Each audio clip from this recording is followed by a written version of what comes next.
I mean, is Cooper Rush worth 2.5 points? I would hope Quinn Ewers put up a decent stat line against Arizona State. If he didn't, we have a real problem. You can say the same thing about Creighton. Okay, they had the one good game against Kansas at home.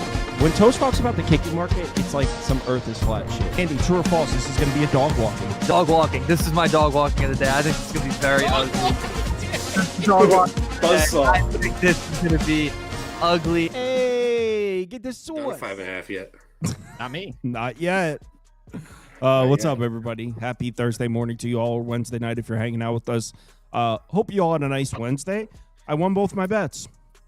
Take it. Toast had a losing night. Ball State under, right? Yeah. Ball State and under. They were trying to lose that game, too. They missed the field goal to tie it, got the ball back, missed another field goal to tie it. But they did get the ball back and call a really, really nice play on fourth down. Kind of like a play action, misdirection. Tight end goes the other way. Well drawn up, sir. Well, shout out to Uremovich. Shout out to Muncie. But yeah, nice Wednesday night. I know Toast had a bad college basketball one because he was talking about it in the chat. I mean, I'm playing a little bit of character. I lost like a unit. You lost a unit? I thought you got smoked by the way you were talking. I did, but it was all half unit plays. So I went if Eastern covers, they're up 3 with 13 to go. I'll be 2-4. But like Tarleton, I know we talked about it a little bit on the Pump Fakes pod as well. I'm not even mad about that one. I hated the fact that like all of Twitter was on Tarleton, but I mean, I don't think that they looked as bad. I just think that LSU just completely shot the lights out. And if LSU shoots over 70% this year, so be it. So. LSU is free money. All right, why don't we get started with Campbell, West Virginia? Is this in Morgantown or? Yeah. It is in Morgantown. Well, you got to be careful with these early games. There's so many neutral sites. So this is in Morgantown. Who clicked this one? Toast, you clicked this one. Oh yeah. I'm a huge Fighting Camels guy, and I took the points here. So for me, it's West Virginia looked really good against Mount St. Mary's, a team that's Ken Palm 246, just to give some context. But they only won that game by 16 points. And now and that game obviously was at home also. But for me, I mean, you're still going to be getting used to the Ross Hodge experience, obviously, but I just don't feel like this team is going to be blowing teams out. This isn't like necessarily a fade of West Virginia for me. It's just a fade of so many points with Ross Hodge and a new roster, regardless if he brought anybody over or not. But I mean, he was really good at North Texas. So I'm not trying to take shots at Coach Hodge here. He was 27-9 last year. But if there's one thing that we know about them, and goes back to his days at North Texas, is that they are going to walk up and down the court. So 363 or so far this year, which doesn't mean anything for as far as possession length, but I mean 331 last year doesn't get any better or any worse than that. I don't think there's going to be a whole bunch of possessions in this game. That's kind of where my head's at. I don't think that we're going to get 70 possessions this game at all. I think we're going to be closer to like 65. And if I'm getting 18.5 points with a Campbell team that, I mean, Trevor, maybe you can put a little context to this. I don't feel like Campbell played that bad. They had a bad 10 minutes at the end of the game. I mean, right? Like, I don't think they played. If you look at the game, I mean, the score doesn't look great, obviously, but I mean, if you were watching that game, at no point besides the last, like I said, 10 minutes were you like, oh man, Campbell's a bad basketball team. No, I was actually talking to people, and we were saying you were talking to people. We were about to lose. Yeah. I was talking to fellow Badgerites about this game, and it was bleak. And then all of a sudden, you looked up, and we're up 30 or whatever. Yeah. Like, okay, our offense is back to sick, all right, but the defense did not look great. But UTRGV also did that to us last year, and then we came out and smoked Arizona the next game. So it is what it is. But in this one, I kind of like the under. Wisconsin shot 28 threes on Campbell. West Virginia, that's not their game. I think they shot like 17 or 18 last game. Only 20% of their points came from three. You know, they relied on getting to the line and inside. Campbell was pretty good at not fouling. And West Virginia under Hodges is where do you come? North Texas. They just played slow defensive-minded games. So this total feels a bit inflated. You got Campbell up to Wisconsin, then now they're heading over to West Virginia, weird spot to play. I think they're going to get tired out. I think West Virginia probably comes close to covering this number, but I don't think they would do. I think they probably win by 13, 14, but I like the under here. I don't see a world where West Virginia goes nuclear, or Campbell has a field day on this defense. So I'll take the under 140.5 in this one. One other point I wanted to make really quickly, and then Spoon, you can go. West Virginia is one of the more experienced teams in the country, so that for me, that's one of the things that I like to look for in certain with teams. But Campbell's in like the top 20 as well as far as experience, so that's another thing that kind of led me that way. Kyle Hunter's in the comments said pace war here. Campbell wants to play faster under the new coach. West Virginia wants to slow the game down. So if West Virginia controls the tempo, which they will. Yep. Spoon, this wasn't one of your games. Did you have any thoughts? No, I'm not really that interested in it. Really tough place to play there, Morgantown. That gym's one of the tougher places. Don't generally try to get in front of them there, but it's a lot of points. Let's move on to the next game. In the next game, both Spoon and Trevor clicked this game. So, Spoon, why don't you bat lead off? Illinois State against the Bobcats. They also, is this one in Athens? Let me look. Yes. Yeah, it's a home game. It is in Athens. All right, Spoon, what do you think? So tomorrow's, I think, across the board, mostly regular games. They have a few neutral site games coming up this weekend. But this game is in Athens. Illinois State has one of the most returning points on their roster in the country. I think they have the 5th highest out of all the teams in the country. Ohio also has quite a few players coming back. Hadaway, one of their better players, had a great game after a tough injury-ridden season last year. So 2 good mid-majors meeting at home. And I think it's interesting that Illinois State is laying the points. I think they come out and win this game pretty handily. I'm going to be on Illinois State tomorrow, -1, -110. You can get it on Caesars right now. I think just all that returning point production coming back is so important early in the season while everybody's looking for how you're going to play basketball this year. I'm not a huge Ohio fan. I think this is a really good spot to get on Illinois. Trevor, you going head-to-head with them? No, I liked Illinois State too. All the amount of production they brought back, how experienced this team was. And I think they probably win the Valley this year too. Now Ohio's a decent team; they're pretty good, but they're not going to win their conference. I get they're at home; they stayed home; they didn't have to travel. Illinois State will be traveling, but Illinois State's roster and talent are just much better and much better coaching too. I think they win this game also. I want this 1.5 also, but Rodfather was in our chat and he dropped a stat. It was Jeff Bowles. After they give up 80 in like a home game, he's like 15-3 ATS. So that would lean playing Ohio, but guess what? It's not an undefeated trend. They can still lose, and so I think Illinois State gets this done. Redbird up. Let's go. So you're telling me this is a lock? Whoa, buddy! Don't be putting words in my mouth. Don't say that. Toasty, this wasn't one of your games. Do you have any thoughts? I do. I thought the line was kind of suspicious personally. My initial gut said Iowa. I agree that Illinois State, with a lot of those guys like Kinzinger and Walker and Doherty and Wolf, all can obviously score the basketball. I kind of worry about them on the defensive side. Not that excuse me, I'm a little bit sick tonight, guys. Sorry. Not that Ohio is some juggernaut, but that Simmons kid, that Hadaway kid, that Plavetsky, or however you say his last name, kid, all those guys are really, all those guys are bucket getters. So I think this is a back and forth game. I think there's a reason that it's a pick. I would take Iowa just because, like I said, I don't think they're as bad as people are making them out to be, on top of the fact that they do have a game under their belt against Arkansas State, who is I'm assuming you said Iowa twice. You mean Ohio? Oh, Ohio. Sorry. Sorry. I suck. He's like, but anyway, there's corn it would only there. be Ohio. So the hat guy is in the comments. I'm not sure about the hat guy anymore, because you know when the hat guy lost me, Toast, is when he actually bet with the hat a couple times. I just feel like it was an integrity thing. So he's no longer sticking to. You don't like the hashtag? No, I do like the hashtag. I do like the hashtag. I'm saying there was one time he hit like 6 or 7 in a row, fading the hat, and then the hat won, and I said, "Yo, you lost last night," and he goes, "No, I bet with the hat." So if he's just gonna be wishy-washy like that, yeah, it's really convoluted. Yeah, I don't know about the integrity of the hat guy anymore. Citadel, Boston College. Who the hell clicked this game? It has to be Trevor. Yeah, This it's has to be Trevor. game.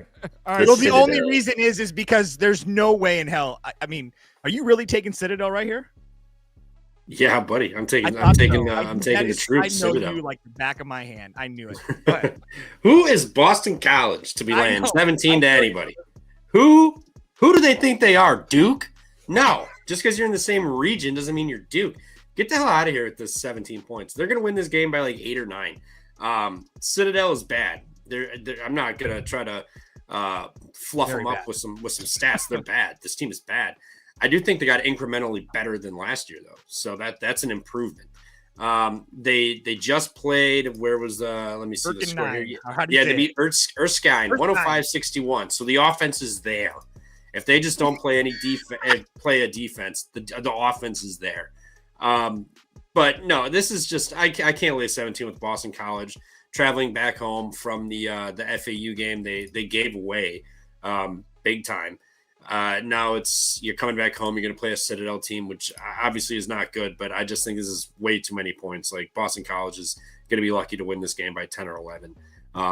I just think it's going to be an ugly game all around.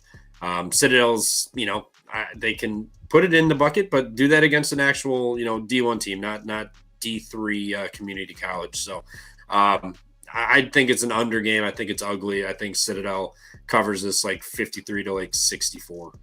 We got some sharp analysis in the chat from John Napolitano. He says Boston College is dog ass. That's true. Scientifically. Sharp. It's sharp. Neither of you guys clicked this game. I'm leaning under. I almost pulled the trigger. I just kind of wanted to watch and see what the line did. The only reason that I like the under is that obviously, like Trevor said, Citadel's really, really terrible. They have one guy that can score the ball in that Christian Moore kid. But for me, I don't know what to get from Boston College offensively, but defensively, Forte, Hastings, Payne, Shaw, all those guys can defend. So I just don't think we're going to see a whole bunch of points in this game. Personally, I think that Boston College kind of clamps down defensively. We'll see. I lean under. I kind of want to bet it. I'm putting Boston College up. Citadel's fake sharp. There we go. Let's not forget this is also the same Boston College team that lost at home to Dartmouth last year. If the college has "the" in front of the name, it's not a go for me. Spoon, this isn't one of your games. Did you have any thoughts or no? Citadel might win 1-2 games this season versus actual NCAA opponents. I don't know. That's a lot of points, I guess. This is a terrible game. I'm not going to watch it. I like the honesty from Spoon. I've got an even worse bet that I'm making a nastier bet that I'm making tomorrow. How do you get worse than the Citadel? Yeah, Jackson State. I want Jackson State covering against Louisville. How's Mississippi Valley look this year, Trev?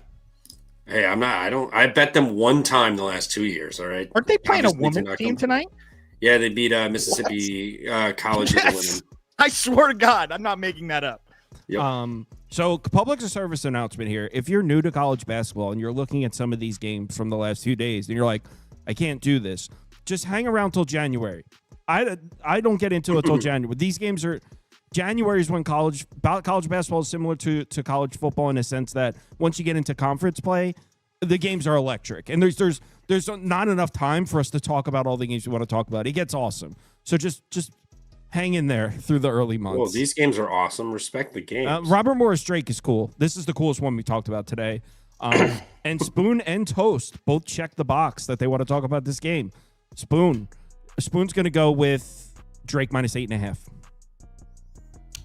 Good call, Sauce. Eric Henderson coming over. Ooh, all right. Eric Henderson coming over from South Dakota State. Had a really good team his last season there. The first game there versus Northern Arizona. Drake looked really good to start that game out, but let Northern Arizona come back in with threes multiple times in that game. I was watching part of it. Northern Arizona hit 4 threes in a row. And Drake just kept finding ways to respond. Now that they get to come home to their actual gym, new coach, I think there's going to be a lot of energy around this program. It's a really solid mid-major program.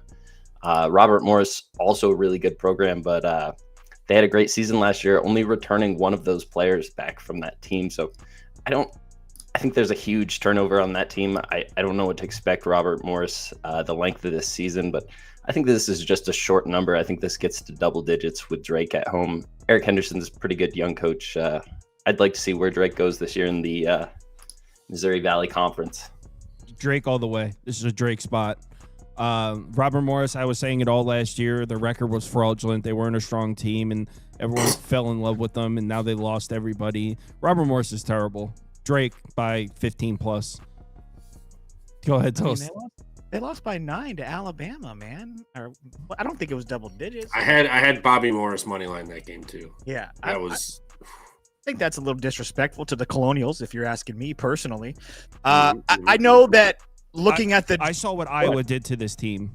Well, I actually watched that game. Well, there's not even context behind that. This is a completely different Iowa team and a completely different Bob Morris. All Iowa Figueroa is on Iowa now. Look, I watched the whole game, and all Iowa did was play fundamental basketball, and that was too much for Bob Morris to handle. That's what McCollum does. You know, did not watch a second of that game. Really I nice promise playing I watched the fundamental whole thing. basketball when you shoot 70% from the field. No, I promise you, Drake's not going to shoot 70%. Spoon, I promise I watched the entire game. I had it on the TV right here. It came on after something, and I just didn't change it, and I swear I watched the whole game.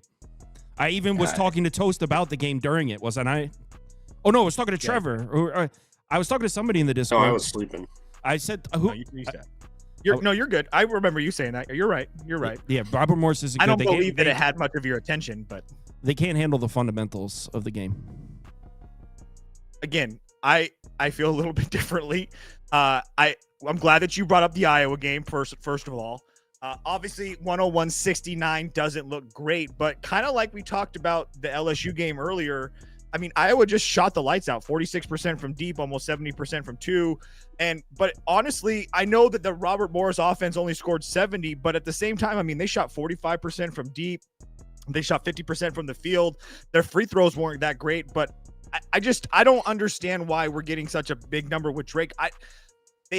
Yes, they have some decent players in Quinn and Thomas and stuff like that, but I just feel like this number should be like around that weird 5.5, 6 number to get it up to almost 3 full possessions. That's what I was waiting for. I was hoping to get a 9 with 3 full possessions, but I just think that was a little bit too much for me personally. Neither one of these teams is really going to push the pace either, so I think that possessions are going to be at a premium as well.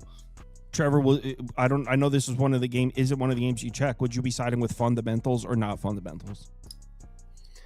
I'd be siding with not fundamentals. I like Bob Morris.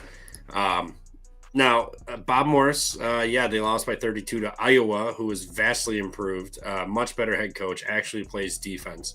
Now you got Henderson coming up from the D2 ranks. They snuck out a win. They won against Northern Arizona. They also outscored them by 10. Northern Arizona couldn't hit a basket the last 5 minutes of that game. But Bob Morris stays in Iowa, don't have to travel really. Drake is traveling back from the Pentagon, head back home. First game at home, a little bit of nerves. Bob Morris, I don't think they're going to be particularly good this year, but they still put up 70 on Iowa's defense. Now, if Drake comes out and shoots like they did, so be it, but I don't think that'll happen. I think Bob Morris can hang around in within the single digits here, so I like Bobby Morris plus 8.5. I'm with Spoon. I might even bet that. So that was the first game that group of kids for Drake had played together. Eric Henderson had won more than 20 games 4 to 5 times there at South Dakota State, not at the D2 ranks, D1 ranks for the last 5 seasons. I think as that team plays together more, this is going to be another strong Drake season. Henderson wasn't from D2. I'm thinking of somebody else then. Whoops. We got another Trevor game, Omaha against Abilene Christian. Omaha. I like Omaha. I like Omaha. I think they're going to play pretty good. Abilene Christian, I believe this is their first game of the season here, but no, they beat McMurray 92-55. Omaha coming off that lost to Murray State. They lost by 8. Shot quality had them winning that game, but that's besides the point here. They go play Abilene Christian. I know Abilene Christian. I have them projected to win, their conference here. Omaha, I think, is still a good team. They lost some players, but coming out, I didn't hate what I saw. They jumped on Murray State, then they got cold, and Murray State went on a run. And then they were kind of hanging around for a little bit and just kind of fell off at the end. But shots weren't falling. It was a neutral. I get this is not their home floor, but Abilene Christian playing a D2 school. Omaha has a game under the belt against what seems to be a very good Murray State team. So I think they come back here. I think they bounce back. I think their experience of a game is going to help them out here. And they just had, a little bit of unluck with shots not falling at critical times, just going cold from the floor. So I think they'll improve. I think their defense is going to step it up a little bit, and the offense is going to look much better. So give me Omaha plus 3.5. I think they probably win the game outright, but I'll take a 3.5. Coyote is in the comments saying Abilene kills this game 10+. So Coyote's basically calling TV Jones a fraud with that. Well, he's calling me a fraud too, because I don't understand why we're getting Omaha, Nebraska at plus 3.5. I think this game should be closer to a pick 'em personally. Omaha is, with Crutchfield, continually to get better and better each year. Obviously, last year made it to the tournament, 22-13. This team, I really think that Crutchfield's finding something here. And honestly, like Trevor said, they looked really good against Murray State. Murray State's a significantly better team than Abilene Christian. That game was on a neutral, so this game's away, but there's no difference there for me, really. I mean, yes, is the crowd going to be a little bit more, but it's Abilene Christian. Let's see what they're rated as far as their home crowd. 276 largest in D1, so there's really no home court advantage for them. It's not about the size of the crowd. It's about how the crowd... No, I know. I agree. I'll give you that. But it's not the size. It's not them. It's not the Abilene Christian Wildcats. I promise you that. So, this is also, I don't really like the scheduling spot for them. They just played an unranked team, and I call it McFlurry and McMurray. Then they play Omaha, Nebraska, and then they play another non-ranked team in Southwestern Adventist, whatever the hell that is. So, again, I just feel like this game should be more of a pick 'em. I did bet 3.5 with Omaha. Spoon, this isn't one of your games. Did you have any thoughts, or should we move on? No, I just concur with what the guys think there. That's sharp 3.5 with Omaha. Wow. So Coyote is on an Abilene Christian island. Nothing wrong with that. Hey, nothing wrong with being on an island. What about Wright State Cal? We're talking, I already know this is Trevor without even looking because this is Horizon League. It's the Horizon League. Yep. He obsesses over the Horizon League teams. This might be fun league. I like the Horizon League. That's IU Indy, right? Yep. Oh, hell yeah. Yep. Electra Conference. This might be a little bit out of the Horizon League's league on the road against Cal. Is 15 too many? Oh, yeah. 15 is far too many points here with Wright State. Wright State, granted, they played Franklin at his neighborhood park. They won 86-37. Cal dismantled Bakersfield 87-60, but Wright State is still a good team. I know they lost some players from last year, but I still think this is a pretty talented team. They're feisty. They're always there to win the Horizon. They play tough. Cal, yes, he looked good, but Bakersfield is also going through these. Their assistant coach, whatever, got busted for like human trafficking and drugs and gun charges and shit like a month ago. Who has it? Who hasn't? All of us have been caught up in a little bit of human trafficking scandals once in our time. Well, now everything's human trafficking. What are you gonna do? No, I remember when you said you got to throw an allegedly in there somewhere. Allegedly, allegedly. Yeah, lawyers can't come after us now. But I think Cal just got to take advantage of them going through all of that stuff. Obviously that's going to put a wrench into your team's offseason and getting ready for the season with all that shit going on with the FBI hanging around your practices and shit. So I think they got to take advantage of that. Wright State, I think they're really good defensively. Their offense is not always, but it's generally pretty good. I think this is more just an inflated line for Cal based on what they did versus Bakersfield. But Wright State, yes, they lost some players, but they're still a good team. And I know they played a nobody, but still they only allowed 37 points. That's got to say something for their defense. So I'm willing to take a stab here with the 15 with Wright State on the road to Cal tomorrow night. Either you guys have thoughts on this one? I know Spoon likes the next game we're about to talk about. No, I worry about the size for Wright State. California is a very big basketball team, and they're a very experienced basketball team as well. So I don't really want to get in front of Pippen and Dort right now, to be honest. It would only be Cal for me. Spoon, anything, or I should we think those jump? West Coast trips are really tough on these mid-major schools. Even the bigger schools, just like that first West Coast trip. I'm not trying to back any school that I kind of like. Wright State, I agree with Trevor, generally a school that I'm looking to back, especially when they're playing in conference kind of things at home, but not here in California. Desmond Castro in the comments says he likes Cal. So no one believes in Trevor's Wright State pick. Basically, I don't think I'm not betting it. I don't think. Alcorn State, South Alabama, a late addition here from Spoon. Where are you going with this one, Spoon? This is all South Alabama. You can get a 15.5 right now. I went and saw the South Alabama team play up in Toledo the other night. Played a really interesting zone the entire game. Was really frustrating offensively for Toledo to try to get around it. And walking out of that game, I was just left with a couple thoughts on players. And Harris, the point guard for South Alabama, 6'6", and just creates so much offensively for that team. Just so many good looks. The team played 10 guys, 9 of them scored. So when they get into blowout situation here at Alcorn, if they're willing to put 10 different guys on the floor in a game that's a 2-point game, I know they're going to do the same thing here. And I think they just have so much more athletically, offensively, and just the zone they play keeps them fresh the entire game. I think this number is going to be short. This is going to be a 20-point game. Alcorn State's going to be one of the worst teams in the land, and I think South Alabama's got a really good roster. They lack size, but that zone kind of hides it. Toast agrees. I could tell by the way he responded. I love South Alabama tomorrow as well. I wouldn't even. First of all, I like South Alabama because they have a whole bunch of seniors. Harris, Law, Bradley, Wheat, Louis Jean. All these guys are seniors. And like Spoon said, I mean, they're a big basketball team. 6'6", 6'8", 6'7", 6'5", 6'5". I mean, and on top of that, I think that they really struggled with the free throw line, against Toledo. Now back home, I think those numbers get a lot. Jesus Christ, sorry, I'm sick, guys. My throat's killing me.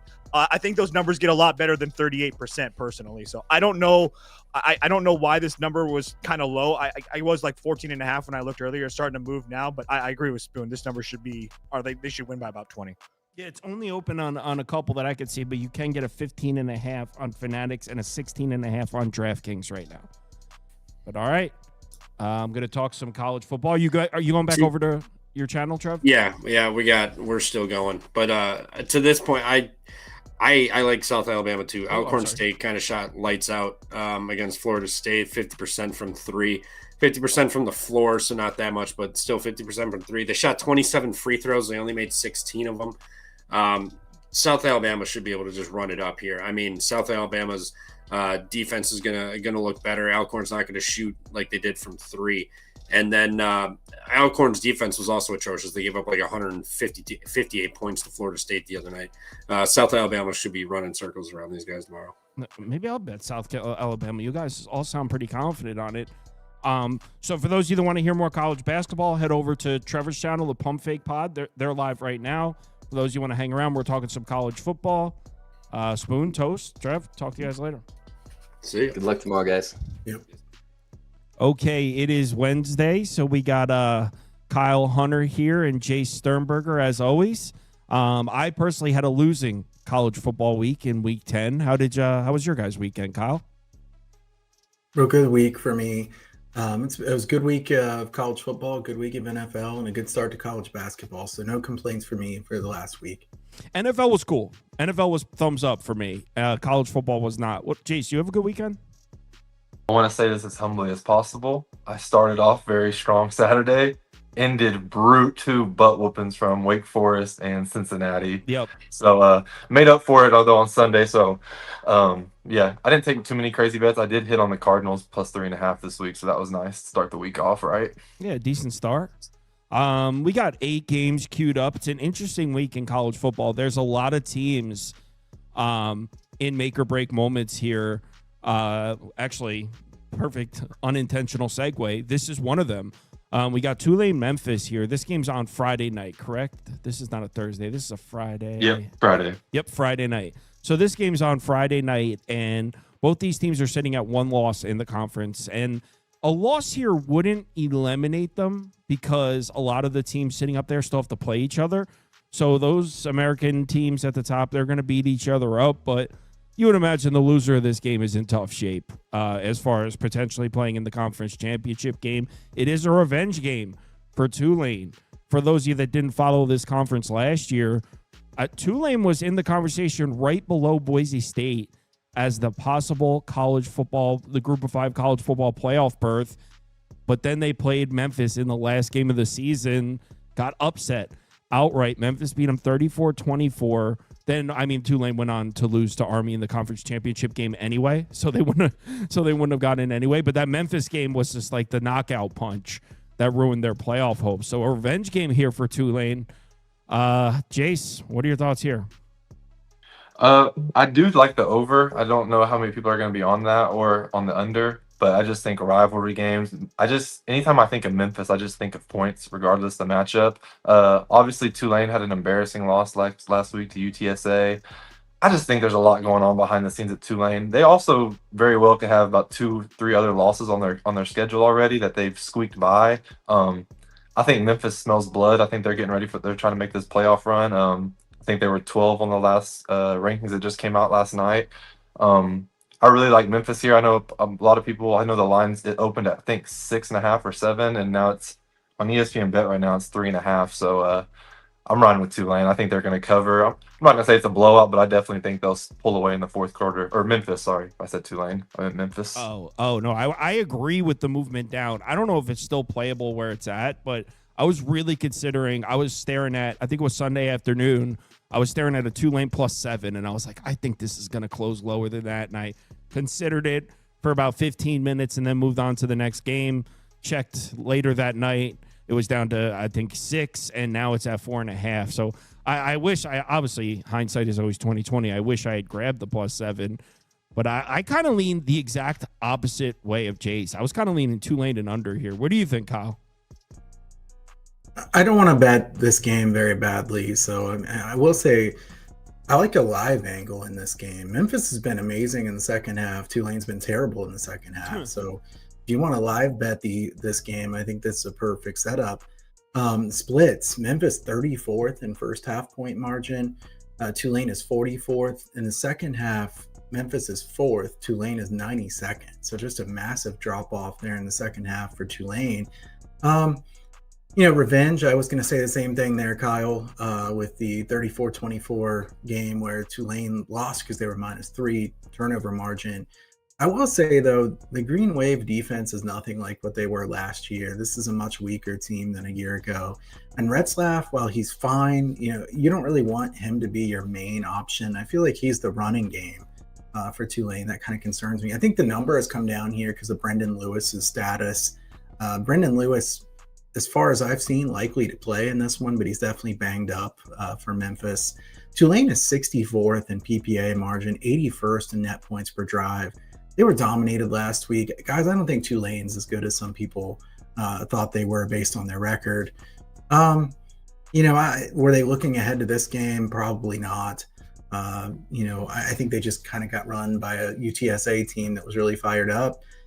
You could say Summerall being in the spot that he's at now could hurt them. I lean Memphis at -4.5. I'm not going to bet it beforehand, though. If I can catch a better number live, I'd bet Memphis then. Well, actually, while you were talking, this just happened. It just lit up. There are now 3.5s open. So makes me wonder, does somebody know something about a status there? Well, so Tulane's team captain and best player, linebacker Sam Howard, he's like their main guy there in defense. He's set to return. He's missed the last 2 games, so that's a big one. And Brendan Lewis did leave, as Kyle talked about. He did leave the Rice game limping. So I suppose there's an injury angle there as Tulane's getting their best defensive player back and team captain, and Memphis quarterback is in question. I suppose that could explain some of the movement. But for me, I think Tulane can move the ball a little bit in this game. We all know Retzlaff looked shaky on the road in the Alamo Dome and threw 2 picks, and then they brought in the backup who actually looked better there for a drive, but then he ended up throwing a pick too. In the previous 2 games before that against ECU and Army, Retzlaff was actually playing his most efficient football. Like Kyle talked about, Tulane hasn't been hasn't had much of a passing attack all year. They've been a rushing team. but entering last week's game, it did seem to be coming around a little bit. Memphis defensively, I mean, yeah, they shut down Rice last week, but in the 2 games before that, remember, this team just lost outright to UAB. Wasn't that long ago. UAB in a backup quarterback after firing their coach, by the way. So we all remember the big upset win over South Florida, which even in that game, I mean, excellent win for Memphis. South Florida was the better team for 80% of it. I mean, they had a crazy comeback win. They were down 14 in the fourth quarter. So I think it's the ultimate sell high for Memphis. I mean, you got to think 3 weeks ago, what would this line have been? I mean, Tulane, it might have been about a pick.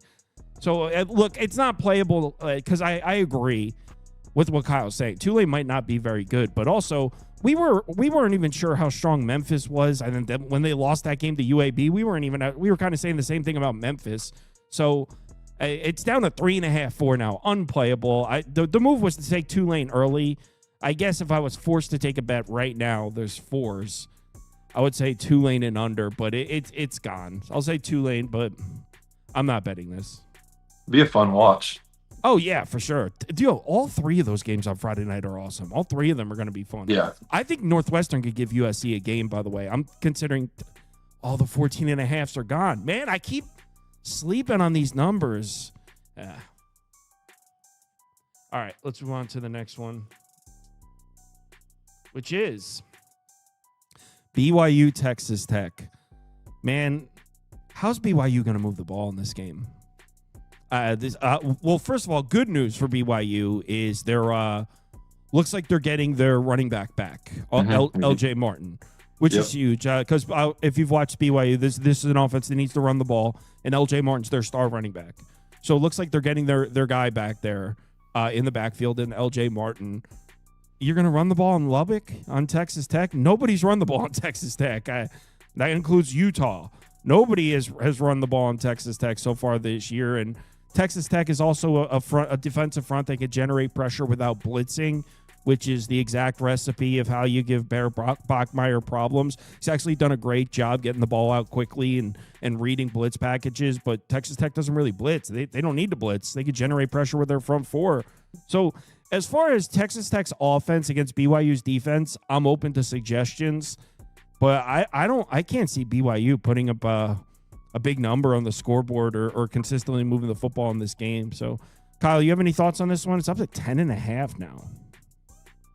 Yeah, I mean, this is a tough one. BYU undefeated.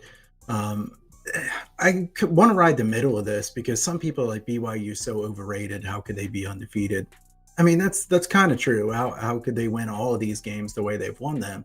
I do think they're extremely well coached. I mean, Satake has proven to be an excellent coach. They win games with special teams, turnover margin, things like that. There definitely are a group of winners. Having said that, Texas Tech is a much better team than BYU.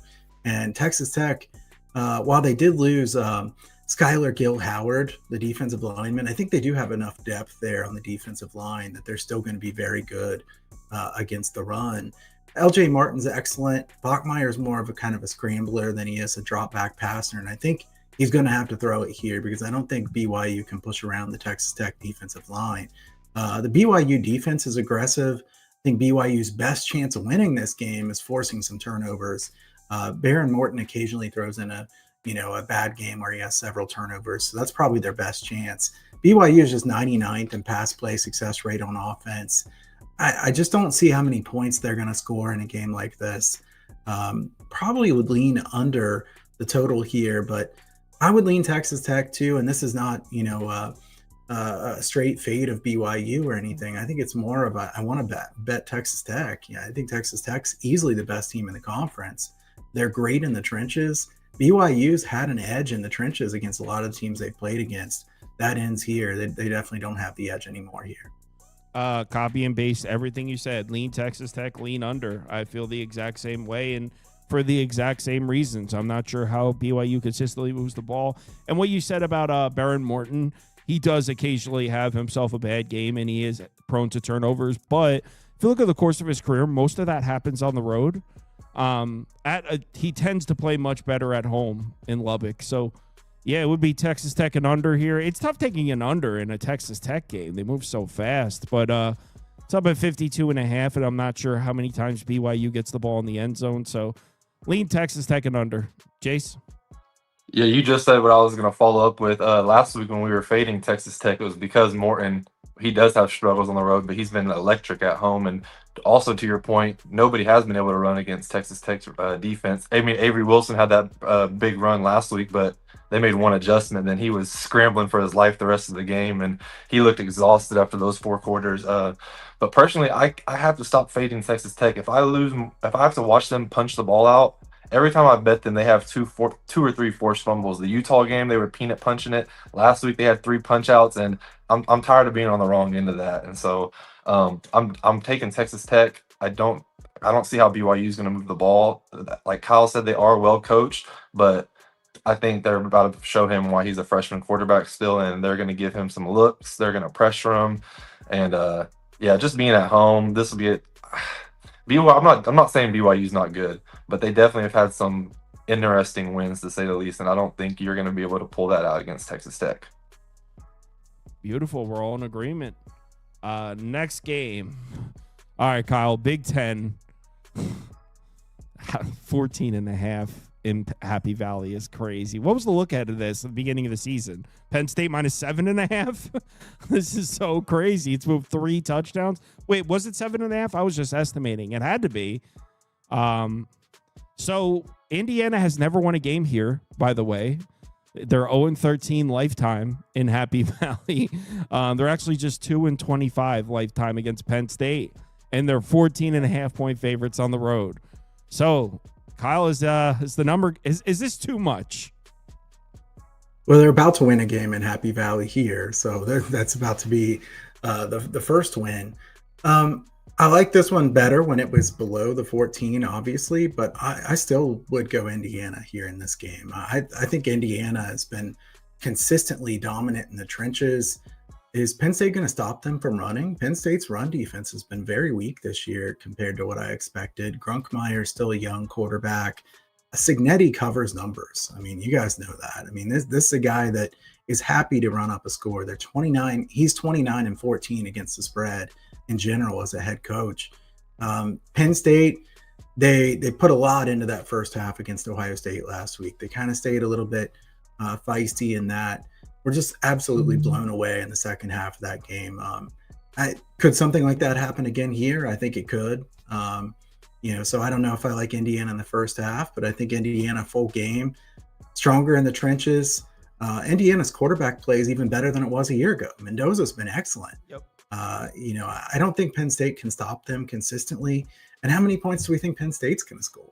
I don't think they're going to score very many. So, this could be a, Indiana wins 28-7 type of game. It wouldn't shock me. I don't know what I would bet on a total, but I like Indiana here. Yeah, I agree with a lot of what you said, especially about the Penn State offense. I'm not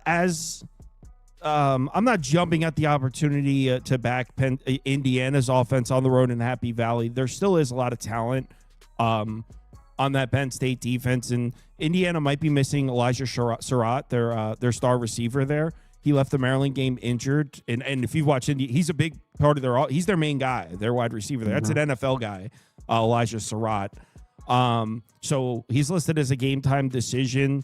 If he's out, and also they're going to be missing their right guard, Drew Evans, for a second straight game. So a couple injuries for Indiana's offense, and we all remember Indiana just putting up monster numbers, right? I mean, last week in Maryland, they scored 55 points. They had 588 yards of offense in a road Big Ten game. 588 yards. So, yeah, I mean, we know Indiana's down to just put their foot on somebody's throat. But let's not pretend like we haven't seen this Indiana offense look mortal. In their first 2 road games at Iowa, at Oregon, 5.98 yards per play, 43.4% success rate. The PPA numbers look pedestrian. So I'm saying it's not out of the question that Indiana's offense struggles a little bit, because we saw them struggle in 2 similar situations at Iowa, at Oregon. Now, on the other side of the ball, what the hell is Penn State going to do offensively in this game? Because for those of you that haven't followed along with Signetti the last few years, Nobody runs the ball on Cignetti. I mean, that goes back to James Madison days. James Madison, I believe, for 2 years in a row, were top 3 in the country in success rate per rush. In the country, not in the Sun Belt. So you don't run the ball on a Cignetti team. And if Penn State can't run the ball in this game, what are we expecting them to do offensively? I'm leaning towards Indiana as well, but not because of the offense. It's because I don't know what Penn State's going to do offensively. And I like how you phrased it about the Ohio State game. I feel like that was their best fastball that first half. Like that was everything they had left in the tank was right there in that first half. So I think Indiana will eventually cover the number despite not playing the sharpest offensive game, just because the Penn State offense will look so bad that eventually you keep getting gifted field position. Eventually you will get points up. So my favorite pick for the game would actually be under. But I also 28-7 like sounded perfect. That's about how I see it also. So my favorite pick is under, but I would also go Indiana as well. This team's out for blood right now. Jace was going like this, so I think he agrees with us. Yeah. First, this was on my list too, right? This game. Yeah, I just went to Kyle first because it's Big Ten. No, I just wanted that to be on the record for the show that I do pick Big Ten games. So, yeah, I just wanted that to be out there publicly that it's not just, I do pay attention. I also think I've mentioned, this is my second time mentioning the college football playoff rankings. I didn't plan on that, but I think Cignetti was watching the whole show last night. I think he lives off that. He was any negative thing that could have been said about their ranking and why they aren't where they need to be or what's preventing them. I think he's just going to take that into account every game from here on out, and they're going to try to run up the score as much as possible. I agree with what both of you guys said about last week. I thought Penn State, they played. I mean, they were in it at halftime. It was a close game, and then they just couldn't sustain it. And I'm sure they'll come out fired up this game as well. But I think Cignetti's going to get after them. I didn't know Surratt. It looks like he's going to be fine. I think it was more precautionary why he sit out last week. Is that true? It says day to day, but he didn't finish the game for they were just playing it safe. So it makes me think he'll be okay, but you never know with hamstrings. You do one sprint, one cut wrong, and it's like this is tweaked and I'm done for. So yeah, I'm all in on Indiana this week. I think they I don't know if they'll blow them out, but I guess like you guys said, 28-7 or something. I still like the under. It's just a matter of, do you think Indiana gets to like 26 points? Because I don't know how many Penn State's going to get. Also, Indiana linebacker Aiden Fisher might be coming back. He didn't play last week in the Maryland game. All right. Next game. We're all pretty much in agreement so far. I think we're going to disagree here because I know Jace is about to take Mississippi State. He's like a low-key Mississippi State stan. Yeah, no, you've been bullish on Mississippi State this year. Catch you more than a touchdown at home. Do they play the Bulldogs? Well, I guess they are the Bulldogs. Do they play the other Bulldogs tough? Absolutely. I think, and this could be the perfect letdown spot too for they're saying, Mississippi, because Mississippi State, I think they've covered. The only game they haven't covered this year was against A&M, and I'm not gonna lie, I don't know what who did they play the first game? U.S. Black and Gold. Black and Gold. Who is Southern it? Miss. Southern Miss. Jesus, sorry, I had a brain fart. I don't know what the spread in that game was, but they were laying like 10.5, I think. So yeah, I think they ended up covering that. I mean, they're amazing this year against the spread. Georgia has played with their food every game this year.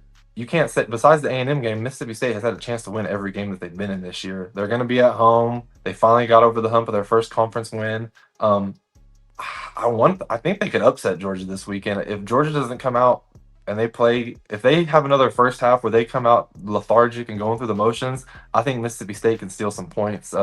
Georgia's secondary still hasn't proven anything yet.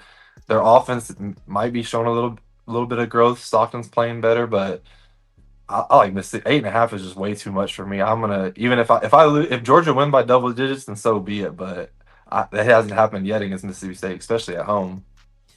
I'm not sure if Mississippi State makes a single stop. Dead ass. I'm not sure if they make a single stop. It's over. Kyle, what do you think? I'm taking Mississippi State here, Kyle. Really? I'm aligned with what Jace said there. Georgia, what have they proven to make us think that they should be laying 8.5, 9 points here on the road? They've played a bunch of close games. Remember the Auburn game? I mean, they could have, should have. Auburn can play defense though. Auburn can play. I know that, but Mississippi State. Auburn has Jackson Arnold too.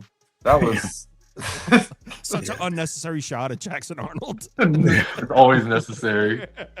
The pushback there is Mississippi State can score points here in a game like this. I mean, Chapin's done pretty well. I think their offense is good enough to score. And Georgia, they're 61st in yards per play on offense, 29th in yards per play on defense. This is not the dominant Georgia team that we saw a few years ago. And Georgia off the hard-fought game over Florida, then plays Texas next week. This is absolutely a sandwich spot. This is a tough one. Mississippi State's weakness on offense has been protecting the quarterback, but Georgia's 115th in havoc created on defense, 132nd in sacks per game, which is shocking. Georgia's defense also 104th in points per opportunity allowed in the red zone. So Mississippi State 16th in points per opportunity on offense. Mississippi State's top 25 in team talent rankings as a roster. They've finally been realizing that talent. Start Vegas, noon game. I think this is kind of a sleepy spot here for Georgia, but I think Mississippi State gets up for it. I like the dogs. Well, both of them are the dogs, but I like the home dog here. And they got Texas next week, so is it a look ahead spot? Yep, both. Is Texas even a team you look ahead to? You have to now. All right. So first, to add on to these guys' points, Georgia's dealing with some injuries on defense. Safety Kyron Jones is going to miss his third straight game, and he's been missed. Defensive tackle Jordan Hall, he was injured in the Florida game. He will be out sometime. He won't be playing in this game. That's a starter. Edge rusher Chris Cole, who's tied for the lead in sacks. He got injured in the Florida game. He's listed as questionable. Their third corner, DeMello Jones, he got injured in the Florida game and is listed as questionable. So in addition to the concerns that they were sharing about Georgia's defense, they're also dealing with injuries. So I get it. Now the Mississippi State right tackle, Albert Reese, I think got hurt again, though. I think he's listed as questionable. They did get Fluff Bothwell back last week. He didn't do much of anything. 12 carries, 25 yards is not very efficient. I'm not even pushing back so much that I think Blake Shapen will be able. Shapen will be able to throw the ball on Georgia's defense. I will say, when it comes to Georgia's defensive numbers, you look at the season-long numbers and it looks terrible. If you look at the game logs, they just got absolutely lit up in a few games that are kind of skewing it a little bit. I mean, Tennessee ripped them to shreds. I mean, it doesn't look that bad outside of that game, and then maybe Alabama a little bit through the air. They got really torn apart in a couple games that are making their. I mean, last week against Florida, the defensive numbers. Hold on, I have it right here. Last week against Florida, it's not like they got torn. I mean, they allowed 5.02 yards per play, 35.1% success rate. So it's not like the defense played poorly. I think Georgia's defense might be a little bit undervalued, but regardless, yeah, Shapen's probably going to score points. It's on the other side. I mean, first of all, Mississippi State, their numbers against the pass are okay. So at first glance, I was like, oh, they've actually got decent numbers against the pass. They can't stop anybody on the ground. And this is a Georgia offense that's already been scoring without much of a run game. Now you add in a game where Georgia's going to be able to run the ball. Mississippi State's missing their safety and leading tackler. Well, he's actually listed as questionable. Jerron Manning. This defensive front seven isn't very good. Georgia's going to be able to run the ball. They're going to be able to throw the ball. I don't know if Mississippi State makes a single stop in the game. So give me over. So I'm not necessarily disagreeing, but a costly. I think the way Georgia's offense is going to be fluent in this game, one Blake Shapen interception, and it's like, I think they're going to be moving. So give me the over. I think I'm going to bet this too. It's still sitting at 56.5. I checked the weather. Weather looked all right. I'm surprised it hasn't been bet up. Are you a sleepy Kirby Smart stand? No. I'm just a person who thinks with reason. No, I'm just messing. I love Kirby Smart. All right. 7's a big number to lay to a very good defense that's proven it's. This is a Missouri defense that just made a statement against Vandy. Just want to say that. No, they did. This is if I didn't go to A&M and I wasn't a fan, I'm blind, press and submit on the ticket. I just got to roll with them because they're my guys. I feel like this screams you're supposed to take Missouri at home, but one thing people are going to bring up A&M's defense on the road, how we've given up points. We have up 42 to Arkansas and 40 to Notre Dame. I have trust in Coach Elko, having a whole bye week to prepare for this run game. I think our defense they're very self-aware of what the negativity around our team is right now, and I think this is a game where they're going to step up and they're going to. I'm not going to say they're going to shut down Hardy. He's arguably one of the best running backs in the SEC this year, but I definitely think A&M is going to have a plan for them, and it'll be interesting to see how their third string quarterback, or I guess technically he's the backup now, but the other guy got hurt earlier in the year. How their third string quarterback does against this defense. If it was a night game, I would be terrified. But the fact that it's during the day, I'm hoping A&M they'll be awake. We're not going to let the atmosphere play too big of a role. And yeah, I got to roll with my Aggies here. And the over is a great play. I think Wags was saying that in the Discord. Yeah, I think that's a great play as well. I kind of like the under. I mean, I could see both, but I see A&M. I don't see A&M on their worst day. I still think they're going to put up 25, 30 points. Against this defense? Yeah. I don't know. Because I don't know how, unless Missouri's playing keep away, I just think A&M's going to have more opportunities on offense to have the ball. I don't know what Missouri's going to do offensively. You know what they're going to try to do? They're going to run the ball, but with not much of a threat in terms of a passing attack. Like Jay said, Zollers is the third string. Remember, Pribula, he was battling for the job in camp against Sam Horn, not against Zollers. He was battling Sam Horn for the job. Sam Horn got injured during camp, out for the year. So that's how Pribula won the job. Well, actually, I don't know if he won the job outright or because of the injury, but the guy he was battling for the job is out for the year. So Zollers is a freshman. He's the third string quarterback technically. He's going up against Texas A&M's pass rush. He has 5 career dropbacks under pressure. 5. That's it. He's been pressured 5 times in his career. In those dropbacks, he's 2 for 5 with a fumble. I don't know how Missouri poses any sort of threat in terms of a passing attack. They're also going to be without their starting tight end, Norfleet.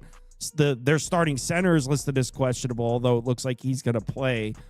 I'm not sure what Missouri does offensively. I think the entire planet Earth knows that Missouri's trying to run the ball in this game.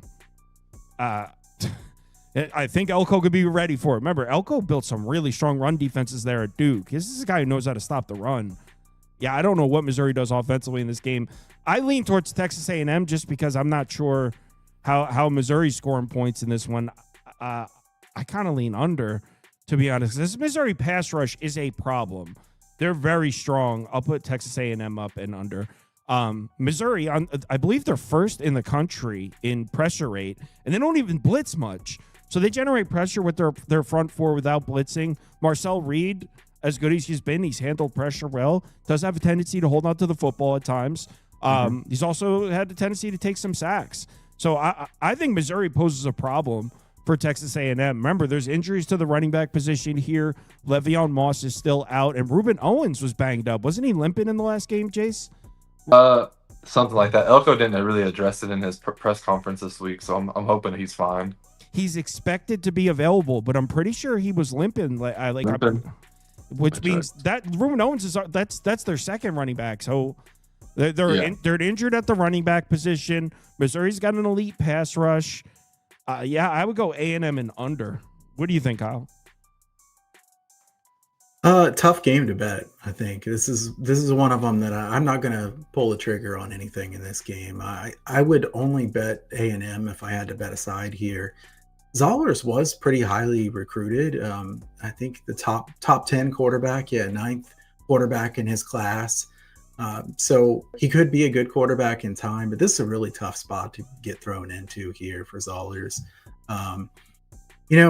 I think it's going to be a ton of Ahmad Hardy running the football, and if he breaks big plays, then they have a chance. Now, we've talked about this before, and I think Jay said he thought that this would improve. It has been starting to improve.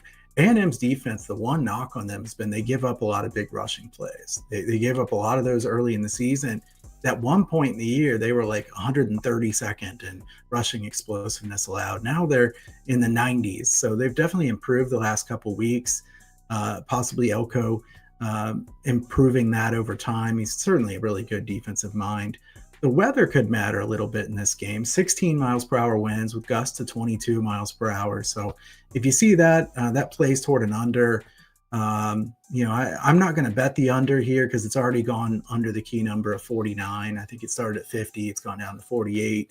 That would be my lean, though. 97th in rushing explosiveness is where A&M is now at this point. Missouri is 116th in special teams ranking S&P plus, and Texas A&M is 61st. I think A&M's wide receivers have been a lot better than expected this year. Reed's been really good. Obviously a big test here with the Missouri defense, but it'd be tough for me to bet Missouri in this one. But like I said, probably not a game I'm going to bet. I just want to watch it. Speaking of games, I'm going to bet outright in this next one. Outright, Kyle. In what world are you laying sit outright? Iowa might win this game. Home. In the nasty-ass weather, wind and rain, Oregon's going to try to bring that West Coast shit to the Midwest in this weather? To Kinnick?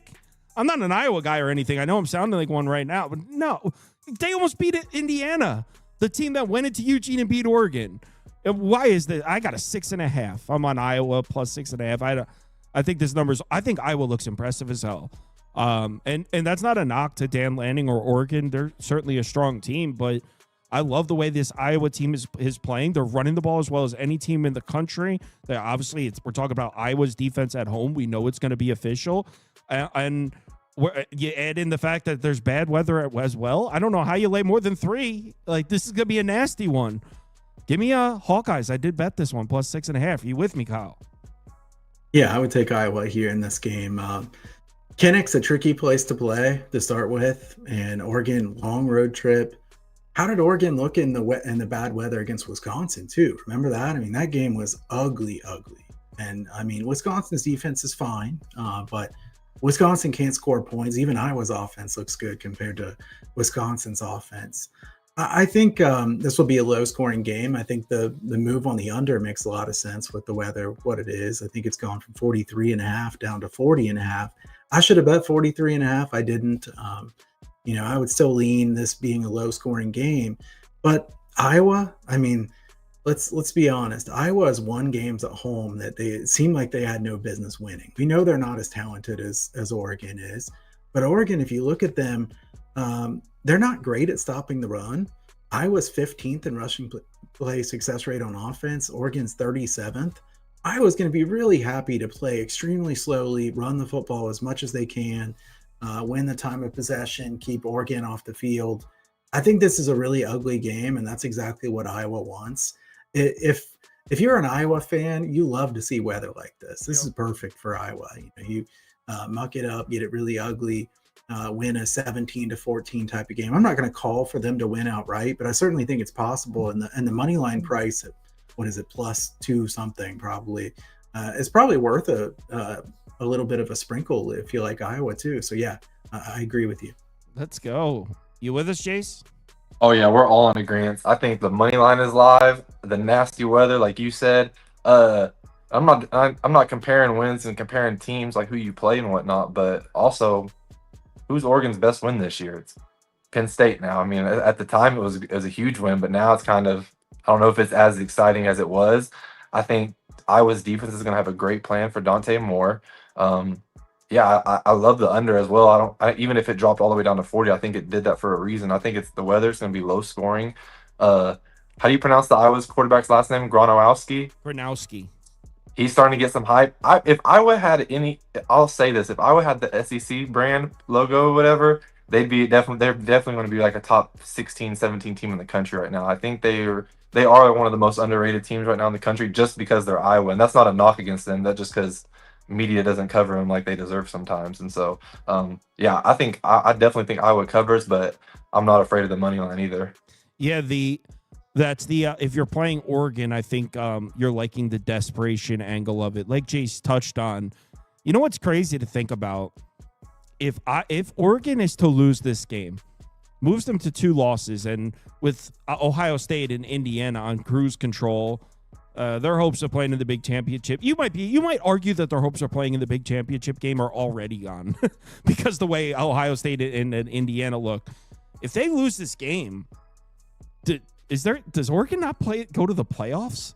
I mean, who's their best win? Like Jace just said, Penn State or is Rutgers their best win? Who's their best win? If they don't win this game, Oregon's in. You look back into their body of work, and Oregon's in trouble. So if you're playing the Ducks, you're playing the desperation angle. It's crazy how the fall of Penn State has also affected Oregon, because if Penn State was just business as usual, we'd be looking at Oregon as a contender, and maybe we should still be looking at them as a contender, but it's almost like the view of Oregon has changed because of the fall of Penn State is affecting them as well, because now it's like, well, wait, hold on, who did this team beat? So, yeah. Kyle, one other point on this one. If Iowa wins out, they could be in the playoff conversation. I mean, they're not out of it yet. Absolutely. I'm not saying they will win out. I mean, they have at USC, but if you're that team, you're still thinking that. And Fox Game Day is going there this weekend. Like, I think it'll be a huge weekend for Iowa football. Like I said, I think everybody will be there. Like I said, it's going to be a lot of publicity, and yeah, I think this is a great spot for them. I hope it's nasty. I hope it's like Midwest tornado type wind and rain. Yeah. I want hail. I want like the movie Twister. All right. Florida State, Clemson. So yeah, Florida State got us last week. Didn't they? Wasn't even close. When's the last time we saw a Florida State Clemson game where neither team was above 500? By the way, like, has that ever happened? Maybe Jimbo's last year, or not both of them. Never mind. Yeah, because Florida State was awful that year with Blackman. Oh yeah, one of them maybe, but both of them. Yeah, both. Yeah. I bet you that's never happened. All right, Kyle. Florida State, Clemson. This is still sitting below 3 at 2.5, I believe. What are your thoughts? I don't really trust the Florida State offense much. I think at under a field goal, I lean Clemson. That's what I'm thinking. Really tough side to bet. I mean, it had a good week last week, but Wake Forest just got absolutely pummeled. Wake Forest it looked like they waved the white flag after they got down about 14-0, and then it completely fell apart.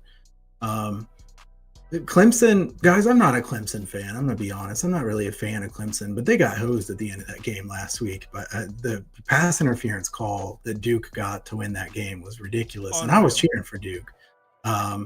Terrible call. Duke had like a 5% post-game win expectancy. So, I mean, that was a very fortunate win for Duke. How does Clemson respond to losing that way? I don't know that I know the answer, and that's what makes me really not want to bet this game. Clemson needs to win here if they want to be bowl eligible, but I'm also kind of sitting here thinking, do they care about being bowl eligible at this point? I don't know. I mean, they had way higher aspirations than getting to a low-level bowl game. Florida State, good performance last week. Clemson can't run, 89th in yards per carry on the year. Their offensive line has really underperformed. Castellanos has played better than Klubnik this year. Neither defense has been good in the red zone. My favorite bet here would be over 56, but probably not anything I'll bet officially here in this one. I just lean the over.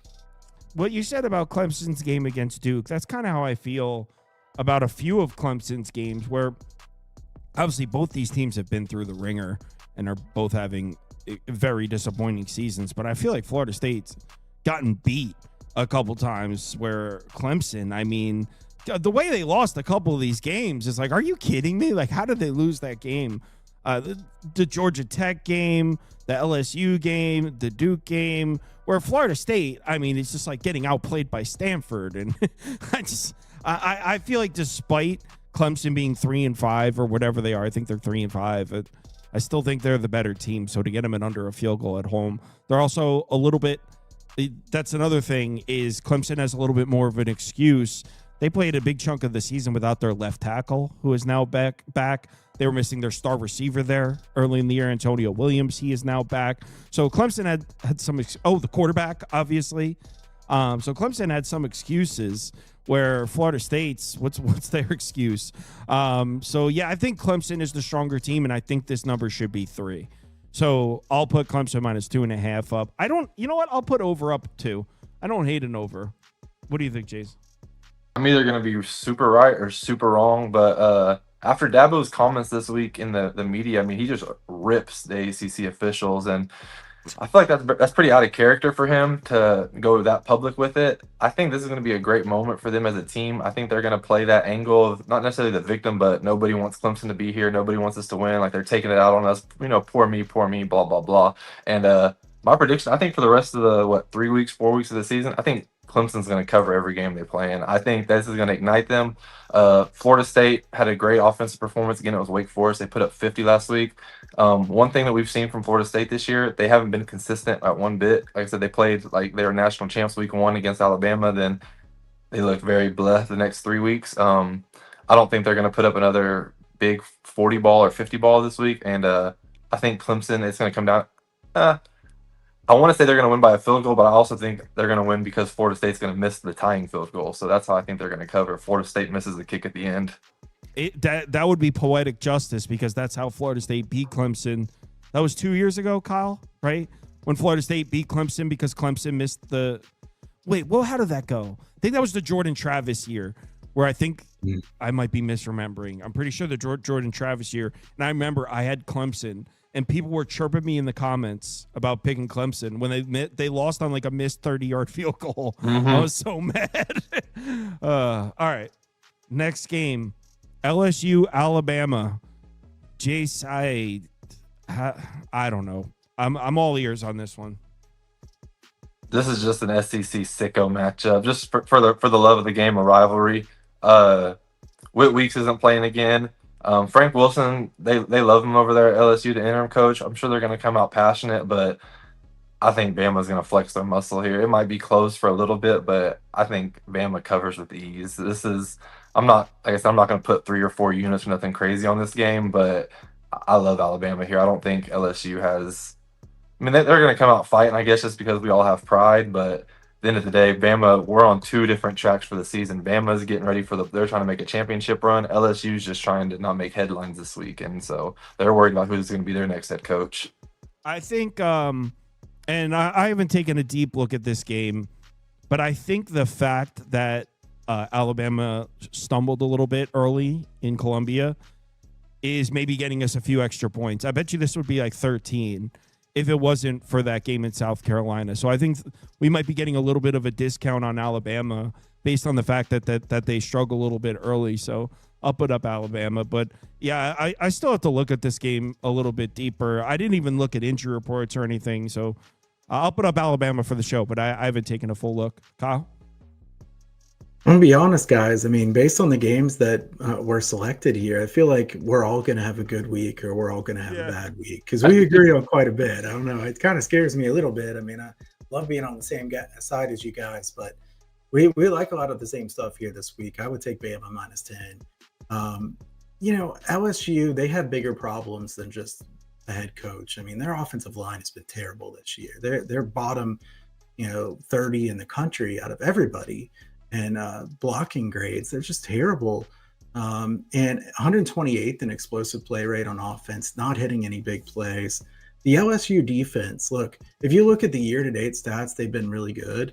But look at the last couple of weeks. And I know that, with Weeks being out and them being banged up in general, it changes their defense. But they've really been torn apart pretty good by Vandy and Texas A&M. And Alabama, Simpson's been great. I think Alabama's going to move the ball and score points here. Do we trust that LSU can score that many to keep up with them? I mean, I haven't seen anything that would make me think that LSU can just trade scores here. Alabama's weakness on defense, they're 95th in yards per carry allowed, but LSU hadn't been able to run on anybody. So LSU, I'm assuming again that they're going to rely on Nussmeier to be able to, kind of keep them in the game, throwing it around. Alabama secondary is pretty good. I mean, Alabama -10 is the way I'd look. I think that LSU is just, maybe they get a little bit of a bump and play better in the first half. Maybe this looks kind of like Ohio State, Penn State last week, and then Alabama pulls away in the second half. But I think Alabama is just a much better team, and we see that over the course of the game. And I think, Kyle, what you said makes me feel better about this. Bama didn't look good in their last game, South Carolina. If they had played really well in that game, blew them out, we would have seen a different line, and I wouldn't like Alabama -10 here. It would have been -14 or 13.5. But right. I think at -10 here, I think they're plenty motivated for this game.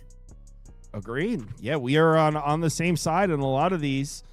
Kyle, where can they find your stuff?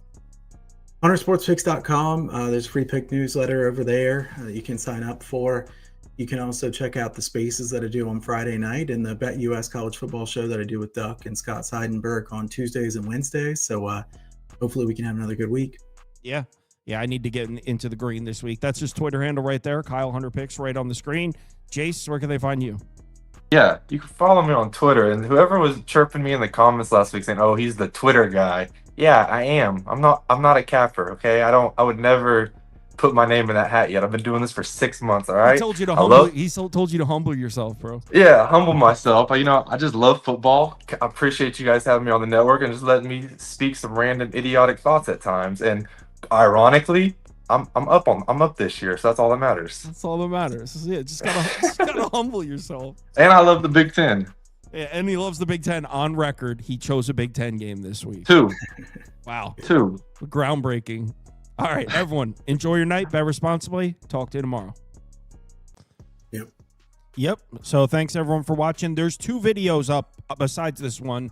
I have one video where I go through the Thursday night college football games, and then there's another video up for Raiders Broncos, obviously the NFL Thursday night football game. So yeah, there's 2 other videos up for specifically Thursday night's football games. If you want to check it out. Thanks everyone for watching. Yeah, I'll talk to you guys tomorrow. Let's have a good week.